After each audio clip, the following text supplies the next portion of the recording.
Fox ന്യൂസുമായുള്ള അഭിമുഖത്തിലാണ് Donald ട്രംപിന്റെ പുതിയ പരാമർശം. ഗാസയിൽ നിന്ന് മാറ്റിപ്പാർപ്പിക്കുന്ന പലസ്തീനികൾക്ക് അറബ് രാജ്യങ്ങളിൽ മികച്ച പാർപ്പിട സൗകര്യമൊരുക്കും.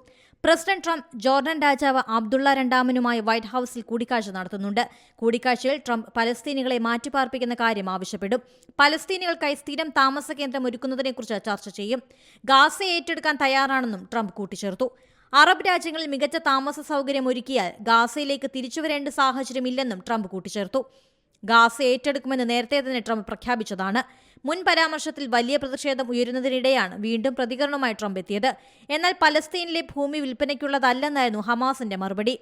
ട്രംപിന്റെ പ്രഖ്യാപനത്തെ ഇസ്രായേൽ പ്രസിഡന്റ് ബെഞ്ചമിൻ നെതന്യാഹു പിന്തുണച്ചു. ഗാസയിലെ ജനവാസ മേഖലയിൽ സൈനിക നീക്കം തടഞ്ഞിട്ടുള്ളതാണെന്ന് UN മുന്നറിയിപ്പ് നൽകിയിരുന്നു. ഗാസയിൽ വെടിനിർത്തൽ കരാർ നിലവിൽ വന്ന് ആഴ്ചകൾ പിന്നിടുമ്പോഴാണ് ട്രംപിന്റെ പ്രസ്താവനയെന്നും ശ്രദ്ധേയമാണ്. ഇതിനു പിന്നാലെ സ്റ്റീൽ, അലൂമിനിയം എന്നിവയ്ക്ക് അമേരിക്ക ഇറക്കുമതി തീരുവ ഏർപ്പെടുത്തി. 25% തീരുവ ഈടാക്കാനുള്ള ഉത്തരവിൽ ട്രംപ് ഒപ്പുവെച്ചു.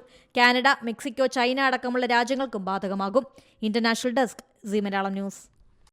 ഏറ്റവും പുതിയ വാർത്തകളും വിശേഷങ്ങളും വിരൽ തുമ്പിലറിയാൻ സീ മലയാളം ന്യൂസ് എല്ലാ ഡിജിറ്റൽ പ്ലാറ്റ്ഫോമുകളിലും ലഭ്യം.